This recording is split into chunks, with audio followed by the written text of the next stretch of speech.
get some help. Go to a professional instructor. Definitely. Don't do what I did. I was my first 18 years. I was just doing. I wanted to do it myself, and it stopped at a certain level. Couldn't go down under that. Top Golf Podcast. We're back again. Well, just imagine your goal or your dream was to be a scratch golfer or a plus handicap.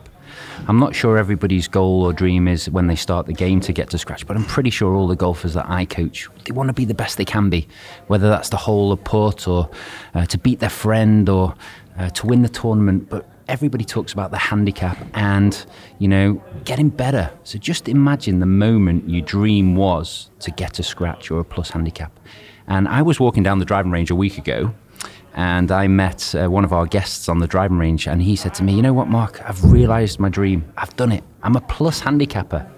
And I thought, wow, in that moment, how special must that feeling be?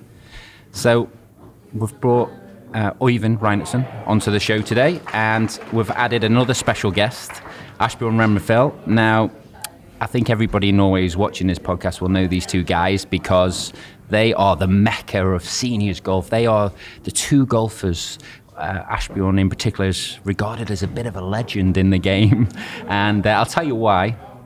Because a lot of the golfers I coach come for lessons around about the time that it's the seniors national championships, because I think you're a super senior now, Asbjørn, but I think everybody wants to beat Asbjørn. So we're going to talk to him a little bit today and find out about what his secrets are to being the king of Norwegian golf. But first, let's have a chat with Øyvind. Øyvind has played the game for, how many years have you been playing for? 28 years. 28 years, wow. 28 years, and you realised your dream, you got to a plus handicap. How did you do it? With a lot of practice. I heard a little rumour that last year, we have this indoor centre in Norway, it's called Fornebu, and it's about 80 metres long, and it's I'm not sure whether I like to go to Fornebu and hit balls. I'm not sure whether I could really get some entertainment for it, but I heard that you hit 13,000 balls last year in Fornebu Indoor Centre. The last 5 and 10 years, I think. 5 and 10 years. Yes. Okay, so anything you'd like to share about, how did you feel when you got the news that you were a plus handicapper? Oh, it wasn't fantastic. It was a dream. It was yeah, I had a target. And I was thinking last year before the new handicap system arrived, I think one would be very good. And the new system came, and it's been a little bit easier. So I had to lower my target to the 0 point. And when it happened, it was great. It was on a regular round at Oslo Golf Club. I played 71 strokes, and it pushed out around at 1.7, and I got in a 0.7 round, and that's in the total it was minus 0.5 divided in 8, and it's minus 0.1. Just for everybody that doesn't know too much about the handicap system, 2% of the world golfers are scratch and better. So just to put a value on what this is and what this could mean to you, especially if you've dedicated your life to the game and that has been your dream. But Asbjørn, have you ever been a scratch player? Where are you with your handicap now? I used to be a scratch player when I was a little bit younger. I got scratch handicap in 1971 and kept it for 11 years. Fantastic. What did you have to do to keep it? Play well, play the championships. That was another system, so we had to do well in the tournaments. Is there anything you did in your practice, how you practice what you did? How could you keep your level of consistency that good? It was a few trips to the driving range, and especially on the short game. I've been decent on putting and chipping through the years. And if I can keep the ball in the fairway and getting close to the green, I usually get a good score. What's your handicap now? Well, it's 1.8 at the moment. And I just turned 70 this summer, so not bad going. I'm happy with that. How many rounds a week do you play? I don't play too many rounds. I only play tournaments because when I'm on the golf course, I practice instead. Because playing just a private round doesn't give me much. I can during 2 hours. That's 9 holes. I go instead on the putting green and the chipping green, and in 2 hours I can easily hit 400 shots instead of 18 in 2 hours on 9 holes. Wow, yeah. So why does everybody regard you as the player to beat? Or even you might be the new player to beat No, soon. no. But Asbjørn will always be. But why does everybody... You'll be surprised how many comments that I get. I'm letting you into a secret now. How many comments I get about how many people want to beat you. And yeah, it's quite a nice feeling to know that, isn't it? Well, I didn't know that. You're the hero of Norwegian golf. So how does that make you feel when you hear that? Well, I'm surprised. I would say that, but I'm... I shocked you, haven't I? You shocked me a little bit. Actually, around about when the senior championship comes, I have a few golfers that just pop in and they just say, you know, I want to do well in the season, and they mention your name. So I just click and twig, think they want to beat you. So I guess that's my bad job that I didn't coach them well enough to beat you. But how many national titles have you won? Well, in the seniors, I've won 8 times, and won 49 years ago. I won the junior championship at the age of 21. And I got one Open Norwegian Championship in the middle of the 70s. Wow. But in the regular championship, I've been second 4 times, and some bronze medals also. It's a bit like Jack Nicklaus. He's won 18 majors and finished second 19 times. Something like You're that. a bit like the Jack Nicklaus of Norwegian golf. That must be quite the... No, well. Øyvind, can you share with us what your secret has been? I know before we started this, you were talking about some of the equipment that you were using. What have you done there? 4 years ago, I changed from regular clubs to one length. Wow. I just actually... Bryson. Yeah, Bryson. I looked it up actually. You know, in the golf box you have the history. And from 2002 to 2015, I was steady on 4.5 all years. And I changed in 2017 to one length. And from there, it's going downwards. I think it's a combination of... I did train a lot before as well. I think it's a combination of a lot of training, good competitions. I like to compete. And because I started to compete on the seniors tour in 2017. And then the one length, I think that's a marvelous system, actually.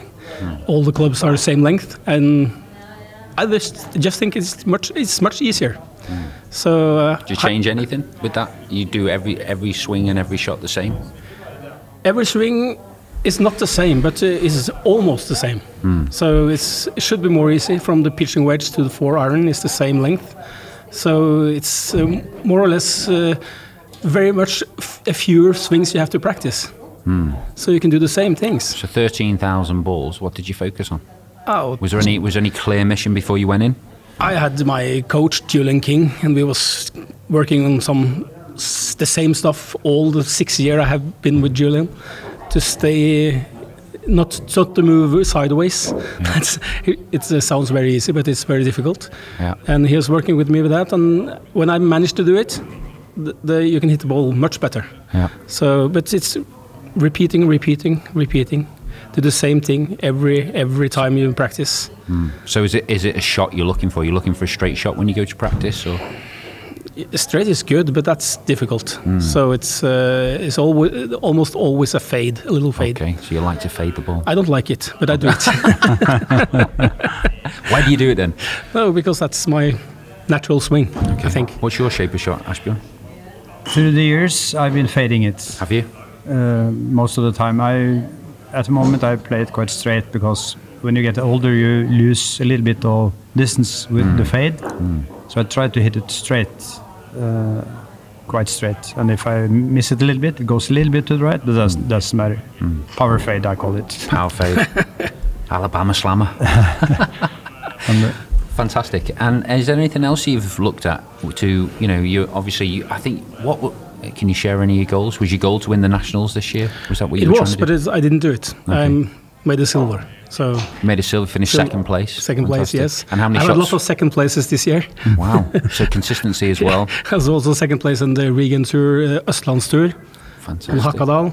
And I was just missed out for a spot in the Norwegian Championship. So that tournament wasn't seniors golf tournament? No, it's the regulars. That was a regular, so you were entering regular tournaments as well? And 8th place in the Midam Championship for the 30 years plus. That was actually very good, I think. And I won the final of the senior tour, and that won. So there'll be many people listening to this that look up to you two guys. Is there any advice you would pass on to them? Because I bet secretly they want to do what you're doing. They want to get down to scratch. I see them every day. They're all, maybe some people won't tell you, but the goal is to obviously improve their swing, but to shoot better scores. What advice would you pass on to people about how to do that? Especially this winter now. We're entering the winter season in Norway. How would you tell them what to practice? Would you recommend 13,000 balls, Asbjørn? I don't know. My backer wouldn't take it, so I would. And I've been playing the game for a long time, and so my long shots are good enough. Yep. I think. But the secret is really to be good at the short game, the pitching, chipping, and putting. Is there anybody, because we're inside, we're in Norway, it's going to be freezing cold. Yeah. How, like the centre at Toppgolf, how can people improve the short game here? You can use the putting greens. Yep. How good is the putting green here? It's quite good. Yep. This is quite good. Yep. So you can come in here and practice your putting. That's yes. I actually the last few years I've been here a few times a week, and I always go to the putting green, and I have some routines. For instance, I use 5 balls from 1 meter. 5 times, that's 25. If I miss more than 2, it's very bad. okay. And Are you allowed to go? Are you allowed to go if you don't do it, or do you say to yourself, no, then I have to stay? Yeah, and I really like to have 25 in a row from 1 meter, because then you feel you get your confidence, and then you have, of course, you have to practice longer putts also, and from the edge of this green on Toppgolf, you can also practice your chip and run. So you can do a bit of chipping and putting in the centre. Yeah. Or even you were at Fornebu, but now you're coming to Toppgolf this winter. Yeah, the Fornebu is going away. Yeah. So what will you do here then? Will you do the same? 13,000 balls. It's worked for you so far. Will you? I will hit a lot of balls, but I will also be on in the putting green. And I took 1 lesson with you, Mark, this summer. That was very good, actually. Yes, okay. 1 hour. What did we do? It was my second best investment in golf, actually. Very good. Yeah, my best investment in golf was I bought my wife a horse, so I can play a lot of golf. But you were the second best, actually. Okay, cool, yeah. And I heard you named your daughter's middle name after Augusta National. Is that correct? Yeah. So you are crazy about the game. Let's face it. Is that true? Is her middle name Augusta? It is. Okay. It was actually a grandmother on my wife's side, but when she suggested it, I said yes at once, and then she was a little bit suspicious. Why did you say yes at once? And then I had to tell her that it was a very nice golf course. So yes, she is by Augusta Golf Course, actually. Yes. Augusta is a very good golf course. Yeah. Have you been? I played it. Oh, you played it? Yeah. Wow, you played it because you commentated on it, and then you got in the ballot. Yes. So, yeah, Yes, fantastic. What year did you play? That was some years ago, in 1966. Okay. Who won the tournament? Nick Faldo beat Greg Norman on the last round. 96, yeah. And Greg Norman shot a 78 on the last day, and Nick Faldo had a 67, so he was way behind, and this was Greg Norman's tournament. But he lost it, and then as a TV commentator I got in on the Monday with the same pin placements, and my goal was to beat Greg Norman. I couldn't. So I hacked around the golf course, almost got a hole-in-one on 16. Wow, fantastic. I thought it was hole-in-one, but it was that much behind the flag, so I couldn't see the ball. Yeah, wow, what an experience. So I summed up, I had 77 instead of 78 for Greg Norman. So I beat him, actually, the day after. Fantastic. Well done. How do you feel? That was a great experience to play there. Yeah. Did you play from the same tee or? On most of the holes. That's but great. Then some officials came, and you have to play a little bit further forward. Was it as beautiful as it looked on the TV? It's even more beautiful when you're there. Is it? It's fantastic. The atmosphere, fantastic. Wow, that was Augusta. What brought you to the game? What made you get into golf? A friend of mine, he told me about golf, and I hadn't heard about it. I'm from Notodden. It's in Telemark. We don't have a golf course.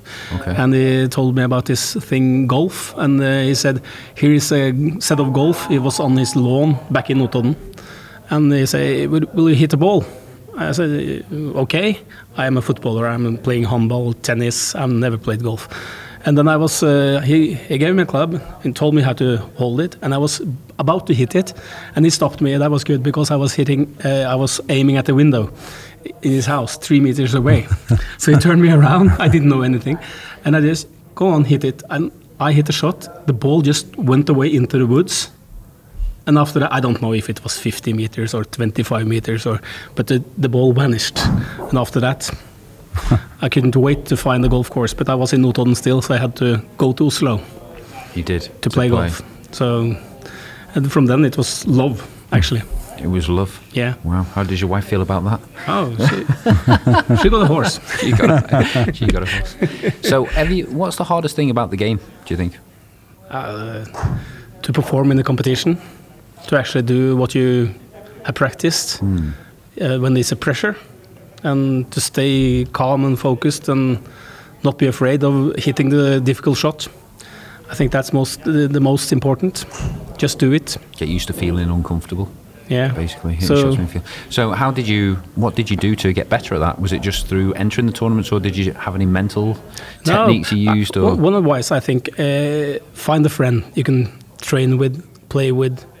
Someone also want to be very good.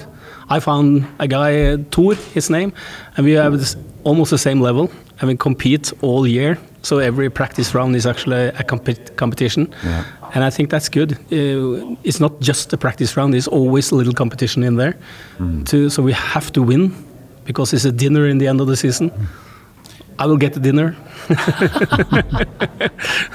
There you go, Tor. You lost. Yeah. So. Asbjørn was saying that he didn't play that much in between tournaments. What do you do? Do you play practice? As much as I can. You do? So you're the opposite then? Yeah. So how many rounds a week are you playing? I don't know, but in golf shot I have 105 rounds this year. So, but I don't think every round is there. How's your body? How's your body holding up? Is it going good? Never a problem. Never a problem? No pain? No nothing? No. Do you do anything on the physical side of golf? Too little. Too little? Doesn't have time. But okay. I think that's some of the things this winter. I want to gain 18 kilos like Bryson. Wow. But I don't want to practice. Just eat. Okay. Are you going to try it? No, I don't know. No. I want to try to get a little bit stronger. Okay. So you can hit a little bit longer. Yeah. Because we're getting older, as Asbjørn says. So we need a little bit more muscles, I think.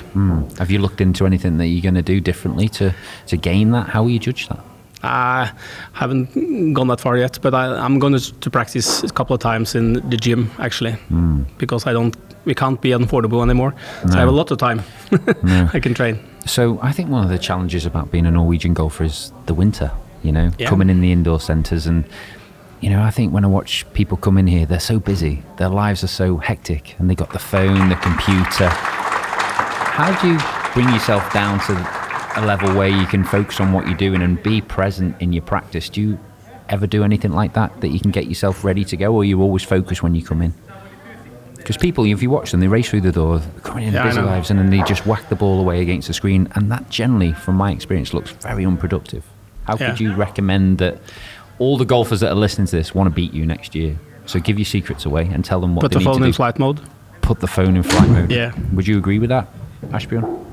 Well, to get better through the winter, when you go to a golf center and want to practice, I write down what I'm going to do there. For instance, with the putting green, with the 5. With the 5x5, then you do that a few times, and have some routines with the long putts, and I am number by the numbers, so I put on how many shots I should play with every club or every exercise, and that would be maybe 200 putts, 100 chips, and some long shots in the net or in the simulator. Is that per time? Is that every time you come, or? Yeah, every time I do that. It's quite a lot, isn't it? Every time I go, I've written down what I'm going to do, and estimated the time it takes to do this, and it might be 1-2 hours maybe, and then I'm exhausted, so then that's all right. But you have to concentrate. You cannot. It's no value to just step up and hit some balls and hit some putts without any goals. You really have to count and feel the shots that they're getting better. If you hit a bad shot, you have to study what went wrong, try to do it better. 13,000 balls, I'm going to keep coming back to that, Øyvind. Are you going to do anything different? Are you going to hit 13,000 balls over the winter? No. No. Because it was more fun to see it 80 meters in the air. Here it's like 5 meters to the wall. Yeah. I don't think it will be productive to do as much. No. So I have to do a little bit different. But I'm going to hit a lot of balls, and I'm also going to use these speed clubs, with the weight on. Yeah. 3 different weights. I used them a little bit last year, and I gained some speed. I think that is very good when you are getting older. It's the muscles you actually use in the swing. So I really believe in those clubs. So I'm going to use them. Going to practice a lot of putting, as Asbjørn says, is very important. And then we will see. Also have a simulator booked every week at Oslo's new golf center, so we're going to play there as well at Trackman. It will give us the numbers you can see on. So if we can see there if we are working on the right stuff. So that's the plan. And if the weather is like last winter, we will play a lot of golf. I played 5 times at Gamle Fredrikstad last February. Maybe we'll do the same this year. So you can still play outside through the winter? Last winter we could, but I don't know. I think that's, for anybody that's listening that is new to the game or wants to get better at golf, I mean, I think golf became so much popular this year in Norway in particular. Memberships grew, more people came to the game, more people hit shots on the driving range. And I'm sure we'll see more people coming into the centre. But what the message I think is being clearly written there, said there, is to get better is not easy. It's not easy. It's a commitment to be a better golfer. You can't, like Asbjørn says, you can't just come in and hit 60 balls aimlessly. But to hit 13,000, I mean, that could be classed as aimless unless you've got a plan on what you're doing. Yeah. But to really get the message home to, if I was like a 45 handicapper and I wanted to get down to 20, how many balls would you hit? How would you practice? And what sort of things would you tell people to work on? Get some help. Go to a professional instructor. Definitely. Yeah. Don't do what I did. I was my first 18 years. I was just doing. I wanted to do it myself, and it stopped at a certain level. Couldn't go down under that, and then I started to get help. First with Paul Nilbrink, and then with Julian King. Cool. And it's much better to do it with help. Much easier. Asbjørn, that's my experience also, because when I started to play golf, we found our golf club in the water, in a water hole at Bogstad, and while swimming in the lake, and then we went on and we found some balls along with the golf club, and we started to hit balls around illegally, of course. You're like the Sevi Ballesteros of Norway, aren't you? Yeah, the picture I'm getting is a bit similar, isn't it? Yeah, and then we started to caddy, and then we for one round we got 3 kroners 50 øre, and 3 rounds of golf we could buy a golf club for 10 kroners. I used bad old club, and then after a couple of months we had the 3-4 clubs, and then we went out playing in the night when people were not there. And then we got in the golf club as caddies after a couple of years. Great story. And now you're the hero of Norwegian golf, super senior golfer. We were called night members. we looked at hole number 2 at Bogstad, and nobody was there. It was a par 5. Then on the next hole we could start if nobody was there, because then we could play around nowadays the back 9 there without being caught. So that was a good story. Do you still love the game, do you think, after all these years? I think it's a great game, and I like it very much, but I'm not as eager as most people who are really bitten. You're not? No, not I'm like not. You're in love with the game. Yeah, no, but I still am very competitive, so I practice quite much to keep the level. Yeah. So how do you assess your goals for next year then? Do you make some goals still now when you're thinking about retaining that championship? Is that always the pinnacle for you each year? Well, I was I played 38 times in the regular Norwegian Championship, where I played 36 years in a row. So I'm addicted to the game. Big tournaments. But next year will be 50 years since I won the Junior Championship, and that was 1971. So in 2021, that's 50 years ago. So I try to win the Norwegian Championship next year also. Wow, how so special that's would a that nice jubilee. So you do have a little goal in there. You just shared with everybody there. Well done. Wow, I hope you achieve that. It's fantastic if you do that, won't it? That'll be a nice little present to yourself. It's my age, so it's not. The competition isn't that severe. No, but still, you have to do it, don't you? I have to do it. Øyvind, what about you? What's I know you've got a burning desire to be seen as national champion. Nah, I want to try to get into the normal championship. I was one putt from getting a spot this year. One putt. I 3-putted the last green to get second in that tournament. Next year I want to be in there, try it. We'll play with Espen and Christian. And in a few years you'll probably make up 38 times in the Norwegian Championship. Yeah, when I'm 92. Yes, that is. So, no. But you can still play some golf here at Toppgolf. Gets actually light outside. Very cool. Lights on the range now. Lights on the range, inside the range now. Yeah. So what a facility it is here. And I actually have to brag about. I haven't been paid. I have to tell you, the Toptracer system, I think is fantastic. Out here, every range, every spot have a screen. You can see what your ball is, how long it's going, and how the curve, how high you hit it, everything. And it's the same price as if you don't use it. So yeah, I think it's fantastic. And I played St. Andrews a lot of times on the Toptracer. Outside. How realistic is that then? Does it give you some pressure in your shots? Yeah, it is. And it's no putting, that's good. You don't putt, you just pitch or chip to get the end result. So I think it's and it's a fun way to practice. So, no, I will recommend it. Toptracer, actually. Fantastic.